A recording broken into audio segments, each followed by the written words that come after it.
नमस्कार साथियों, आपका एक बार फिर से स्वागत है मेरे YouTube चैनल पर। आज की इस वीडियो में हम आपको मिलाने वाले हैं एक बहुत ही मेहनती किसान से, जिन्होंने अपनी परंपरागत खेती से हटकर खेती की है। उसके बारे में हम आपको बताएंगे और बाकायदा जो अपने किसान भाई हैं विक्की दैया, उनसे मिलवाएंगे और इसके बारे में जानकारी लेंगे। आज जो हम जानकारी आपको देने वाले हैं वो नींबू की खेती। इस भाई ने नींबू का बाग लगाया है। नींबू के बाग में भाई इसके स्टार्ट रोपाई से लेकर और लास्ट तक हम आपको जानकारी देंगे, कितनी पैदावार होती है और किस तरह से जो इसके बाग का रख रखाव है, इससे संबंधित सारी जानकारी लेंगे। तो चलिए मिलते हैं दैया साहब से। नमस्कार दैया साहब। नमस्कार भाई। नमस्कार भाई। आपका स्वागत है हमारे यूट्यूब चैनल पर। धन्यवाद भाई। तो आप हमारे दोस्तों को इस अपने नींबू की खेती के बारे में जानकारी दें। आप इनके रख रखाव के बारे में, इनके जो जर्मिनेशन के बारे में, आपने कौन सी वैरायटी लगा रखी है, इन सब के बारे में थोड़ा आप बताएं हमें। नमस्कार भाई, मैं विक्की दैया, गांव जरोट भाई। ये नींबू की खेती करी थी भाई गेहूँ धान से अलग, ये समझ के करी थी भाई कि कुछ इसका बेनिफिट जमींदार को मिले, और ऐसा होया भी भाई।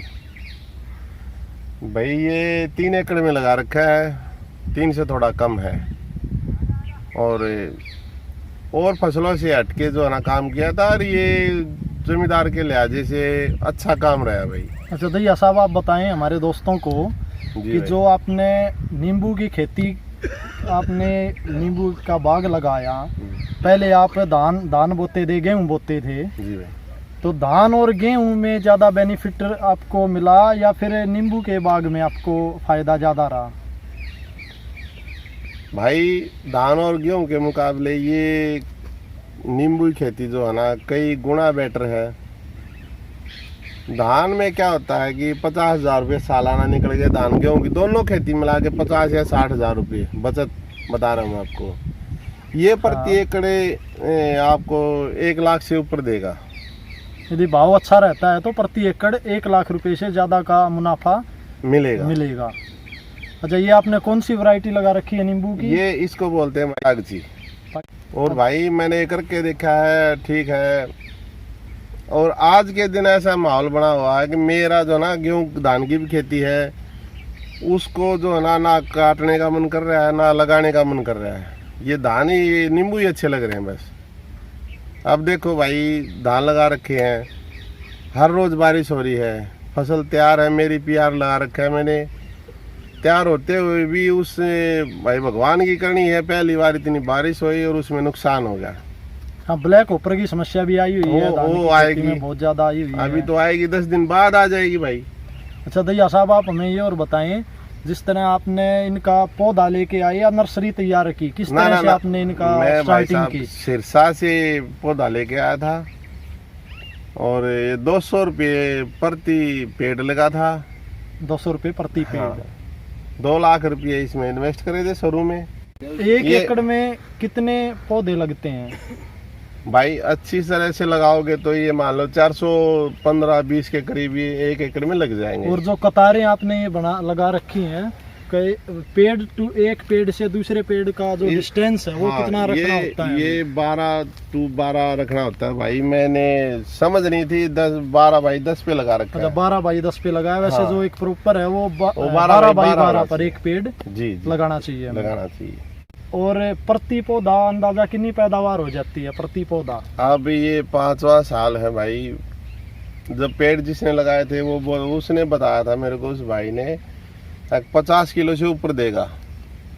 और एक्यूरेट मैं बताऊंगा भाई आपको, सीजन होने के बाद एक पेड़ ने कितना फल दिया। अच्छा, ये जो आपने कौन से साल में स्टार्ट किया था ये? अब ये देख लो भाई, 21 मैंने 15 या 16 में लगाया था भाई। 15-16 में लगाया। हाँ। और उसके बाद ये फल कब? 1 साल बाद, 1 साल के बाद में फल देना शुरू कर दिया। अच्छा जी भाई।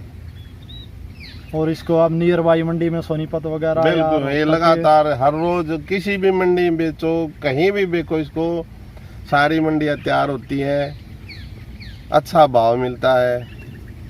और भाई मैं तो अपने हिसाब से बता रहा हूँ, परिवार भी अच्छा चलेगा। इसको धान गेहूं से अलग कुछ भी करोगे तो ये नहीं कि भाई नींबू लगाया, मौसमी लगा, जमींदार के पीछे सब कुछ लगा हुआ है। गेहूं धान को छोड़ के भाई कुछ भी कर लो अलग। हाँ, एक जो अपनी परंपरागत खेती है उससे हाँ, हटके करो कुछ। हाँ हटके भाई। अच्छा दैया साहब, एक बात और बताएं, इसमें बारिश का या मौसम की मार का कितना इफेक्ट पड़ता है फसल भाई पर? अगर आपके पास अच्छी जमीन है ना, जैसे ये जमीन है भाई, कल बारिश हुई थी, थोड़ी रेतीली मिट्टी या दोमट मिट्टी, हाँ दोमट हो तो हाँ। अच्छी है। बारिश का कोई प्रभाव ज्यादा नहीं होना चाहिए। अच्छा, किसी भाई की जमीन ऐसी हो भाई 2 दिन पानी रुक जा चल जाएगा, इसमें जो है ना भाई 5 दिन से ऊपर पानी खड़ा नहीं रहना चाहिए। हाँ, ये पानी की एक जो निकासी है वो प्रॉपर होनी चाहिए। प्रॉपर होनी चाहिए भाई। देखो ये जमीन है मेरी, अभी भाई कैमरे वाला आपको दिखाएंगे। इस जमीन में जो है ना भाई, इस जमीन में जो है ना आपको लगेगा भाई कल बारिश हुई था, आज कैसे भी घूम लो, कहीं भी घूम लो, पैर नहीं चलते, पैर नहीं दबेंगे भाई मिट्टी में कहीं भी।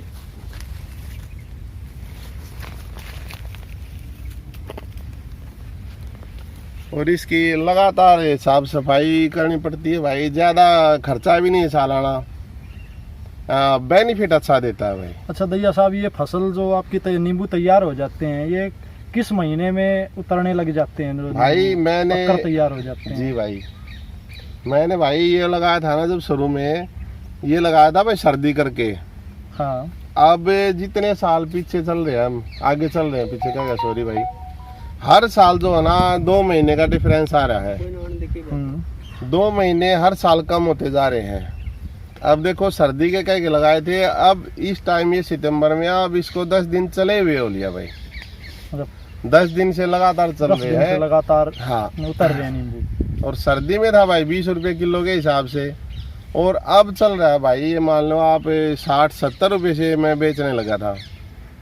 अच्छा बाजार है भाई, मेहनत करोगे तो बेनिफिट मिलेगा। यानी कि सितंबर में आपके जो उतरने शुरू हो जाते हैं नींबू, और सितंबर से लेकर और ये लास्ट कौन से महीने तक उतरते हैं? ये सितंबर से, आप देख लो भाई, सितंबर से ये शुरू हुआ था, अब ये जाके अप्रैल में खत्म होएगा। अप्रैल में खत्म हो जाएगा। ये देखो 6-7-8 महीने जो लगातार इसकी फसल चल जाती है भाई। अच्छा दैया साहब, आप एक बात और बताएं, जैसे हम मान लीजिए कोई किसान शुरू करता है तो इसके लिए जो पौधे हैं नर्सरी वे बने बनाए तैयार मिल जाते हैं, इस पे गवर्नमेंट भी कुछ सब्सिडी देती है बागवानी पर? भाई मैंने सुना है नींबू पे सब्सिडी देते हैं, मैंने शुरू में लगाया, बात भी की थी भाई, कुछ ज्यादा ध्यान भी नहीं दिया, खाली अपना एक टारगेट था भाई, ये काम करके देखना है। हाँ, गांव समाज ने बताया था भाई ये अलग कर रहा है, नुकसान होएगा, ये होएगा, कुछ भी होए भाई कम से कम पहल तो करेंगे। हाँ, वो कहते हैं कि आवश्यकता आविष्कार की जननी जी है। जी जी भाई, बिल्कुल। तो आपने मेहनत की, हाँ अच्छा रिस्पॉन्स मिला अच्छा, भाई, बहुत बढ़िया रिजल्ट आया। अच्छा दैया साहब, एक बात और बताएं, इसमें नींबू के जो पौधे हैं इनमें किस टाइप आप न्यूट्रिशन दें, खाद वगैरह कब देना होता है, और कितना क्या खर्चा आता है इसमें, वो भी बताएं आप। इसमें भाई कई जमींदार तो जो है ना गोबर की खाद वगैरह दे देते हैं। गोबर की खाद तो खैर सबसे अच्छी रहती है। नहीं भाई, नींबू में जो है ना वो दीमक लगाएगी। अच्छा, नींबू में गोबर की खाद नहीं देनी होती नहीं है, देनी होती। ध्यान रखने की आवश्यकता है किसान भाइयों को। और ज्यादा इसमें केमिकल ना डाले भाई, इसकी लाइफ है 30 से 35 साल सुनी है भाई, बाकी आगे बताएंगे। हाँ। और इतना लंबा चलने वाला पौधा जो होता है उसमें ज्यादा केमिकल ना डाले। ये पेड़ कोई भी है अपना जमीन से अपने आप लेगा, रख रखाव अच्छा करे। जैसे लीफ माइनर है, 1-2 बीमारी आती है, पत्ता मुड़ाव की, देखो भाई जो बीमारी आती है बार आप दिखा दीजिए। देखिए भाई, इसको बोलते हैं लीफ माइनर, ये भाई, तो इसका स्प्रे करना होता है भाई। मैंने 2 दिन पहले ही स्प्रे किया है, लेट हो गया, बारिश के कारण लेट हो गया था। हाँ। और अब ये खुलना शुरू हो गया भाई, ये खुलेगा तो ये मान लीजिएगा आप पेड़ की चाल जो है ना डबल हो जाएगी। इसको भाई देसी भाषा में आप पत्ता मरोड़ भी कह सकते हो। पत्ता मरोड़ या लीफ माइनर। हाँ, लेकिन हमारी जो ना भाई पहले बोल देते थे, अब जो पढ़ा लिखा समाज हो गया समझने लग गए, इसको लीफ माइनर बोलते हैं भाई। ऐसी कोई इतनी बड़ी बीमारी नहीं है, पेड़ खत्म हो जाएगा। हाँ। इसका हल्का सा इसका उपचार होता है। तो इसके छिड़काव में आप कौन से दवाइयों का यूज करते हैं? भाई इसमें एक तो 60 रुपये की पुड़ी आती है, स्टेप्टोसाइक्लिन। स्ट्रेप्टोसाइक्लिन। और एक कीड़े के लिए होता है भाई लैम्डा डाल लो। एक कोराजन की अलग आती है अर्जुन, वो डाल लो। कोराजन डाल दो भाई। कोराजन अगर आप डालोगे तो कम से कम भी 4 महीने का आपको रिजल्ट मिलेगा। लगातार 4 महीने तक पेड़ ग्रोथ करेगा। मतलब पेड़ ग्रोथ करेगा 4 महीने तक। 4 बीच में आपको हाँ। किसी भी पेस्टिसाइड का या कुछ भी फंगीसाइड नहीं। का कोई भी छिड़काव नहीं करना मेरे होता। खेत को 5 साल हो गए भाई, मैंने आज तक एक मुट्ठी खाद नहीं डाला भाई। और ये कैमरे वाला भाई आपको दिखाएगा, फल दिखाएंगे और सारा जो है ना भाई दिखाओ ये देखो अपने दर्शकों को। बोल दे भाई बार। बोलिए भाई। ये जो काफ़ी अच्छी फसल तैयार हुई है नींबू की, आप देख सकते हैं वीडियो में। पौधे भी काफ़ी अच्छे, ये देखिए। दूसरी खेती भी हो सके नींबू की फसल के लिए किसी मित्र ने आपको बताया। बहुत ही मेहनत की है भाई दैया साहब ने और मेहनत का फल इनको मिला है। ये अपनी परंपरागत खेती को छोड़कर नींबू की खेती करने लगे हैं।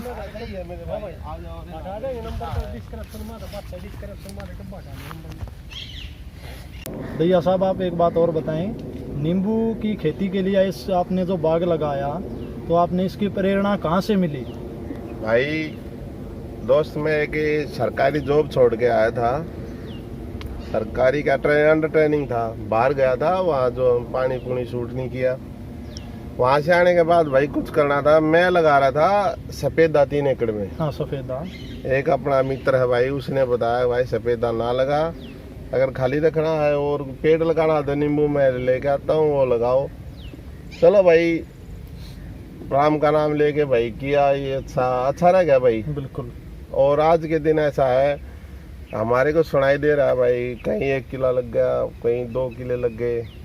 ऐसे जमींदार जो है ना हट रहा है और खेती से बागवानी पे आ रहा है। अच्छा दैया साहब आप एक बात और बताएं, इसकी जो बीच में जो कैरियां बची हुई हैं इसमें हम कोई और फसल भी बो सकते हैं या नहीं बो सकते? भाई ना बोए तो अच्छा होगा, ना बोए तो अच्छा है, इससे हाँ, बीमारियां ज़्यादा बढ़ती हैं। बीमारी बढ़ती है। आप फसल बोओगे तो उस पे कोई न कोई केमिकल मारोगे। हाँ, तो केमिकल का इफेक्ट ऐसा हो फसल को फायदा करता हो, पेड़ को नुकसान पेड़ को करता हो। नुकसान। भाई मैंने आज तक एक बेल का एक बीज भी नहीं बोया है।